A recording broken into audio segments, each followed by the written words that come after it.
जम्मू कश्मीर में अनएम्प्लॉयमेंट एक बड़ा मसला है। उसका नतीजा ये है कि जब भी कोई पोस्ट एडवर्टाइज होती है तो उसके लिए ज़्यादा से ज़्यादा लोग अप्लाई करने की कोशिश करते हैं कि ना जाने कब ये पोस्ट दोबारा से एडवर्टाइज हो। सबसे बड़ी रिक्रूटमेंट जो जम्मू कश्मीर में अभी रिसेंट टाइम्स में देखने को मिली वो थी क्लास 4 की रिक्रूटमेंट, जिसके लिए लगभग 3.5 से 4.5 लाख के बीच में एस्पिरेंट्स ने अप्लाई किया, फॉर्म भरे, एग्जाम दिया। और ये क्लास 4 की रिक्रूटमेंट इंपॉर्टेंट भी इसलिए थी क्योंकि 8,000 से ज़्यादा पोस्ट के लिए रिक्रूटमेंट करी जानी थी। फर्स्ट फेज की रिक्रूटमेंट हो गई, पहली लिस्ट बाहर आ गई, उसमें कुछ लोग सिलेक्ट हो गए और उन्होंने अलग अलग डिपार्टमेंट्स में जाकर ज्वाइन भी कर लिया। लेकिन सेकेंड लिस्ट को लेकर हंगामा रहा,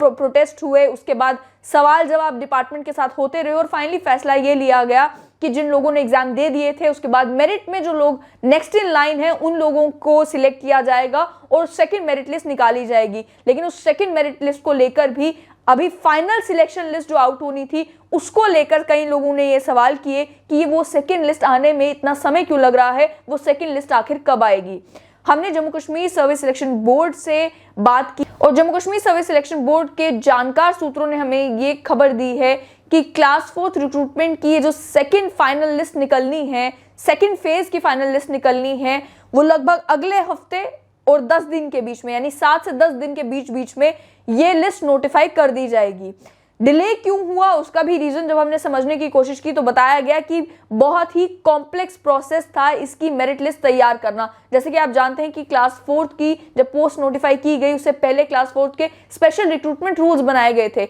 जिस स्पेशल रिक्रूटमेंट रूल्स में बताया गया था कि किस तरीके से रिक्रूटमेंट की जाएगी। 5 मार्क्स एक्स्ट्रा डिस्ट्रिक्ट के दिए जाएंगे या 10 मार्क्स एक्स्ट्रा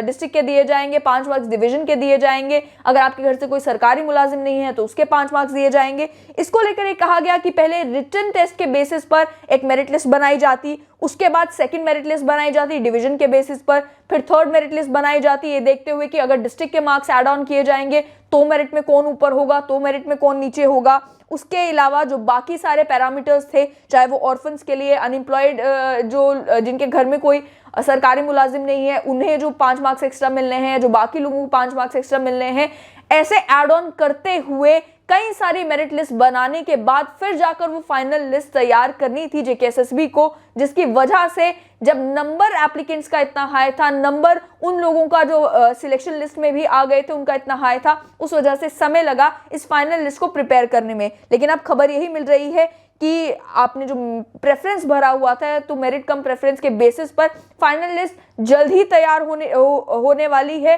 और 7 से 10 दिन के अंदर अंदर फाइनल लिस्ट को पब्लिश कर दिया जाएगा जेकेएसएसबी के वेबसाइट पर, जिसे आप सब लोग जाकर एक्सेस कर पाएंगे। उसके अलावा पीडब्ल्यूडी कैंडिडेट्स यानी कि पर्सन्स विद डिसेबिलिटी के जो कैंडिडेट्स थे उनका भी ये सवाल था कि उनकी लिस्ट कब आएगी, वो कब ज्वाइन कर पाएंगे अपने डिपार्टमेंट्स को, उनकी रिक्रूटमेंट में डिले क्यों हो रहा है। तो उनको लेकर भी ये कहा गया कि क्योंकि उनकी हॉरिजॉन्टल रिजर्वेशन थी और अलग अलग कैटेगरीज से भी कई सारे पर्सन्स विद डिसेबिलिटी बिलोंग करते थे, कुछ आरबीए से, कुछ शेड्यूल कास्ट से, कुछ शेड्यूल ट्राइब से। तो ओवरऑल सभी सिनेरियोज को ध्यान में रखते हुए कहा यही जा रहा है कि जिस समय क्लास 4 की ये सेकंड फेज की फाइनल लिस्ट निकलेगी उसी के साथ साथ में पर्सन्स विद डिसेबिलिटीज की भी लिस्ट निकाल दी जाएगी और 300 से ज्यादा के करीब पोस्ट पर्सन्स विद डिसेबिलिटीज के लिए भी है और लगभग साइड बाय साइड ही साथ साथ में ही ये दोनों लिस्ट निकाल दी जाएंगी और ये आने वाले 10 दिनों के अंदर अंदर हो जाएगा।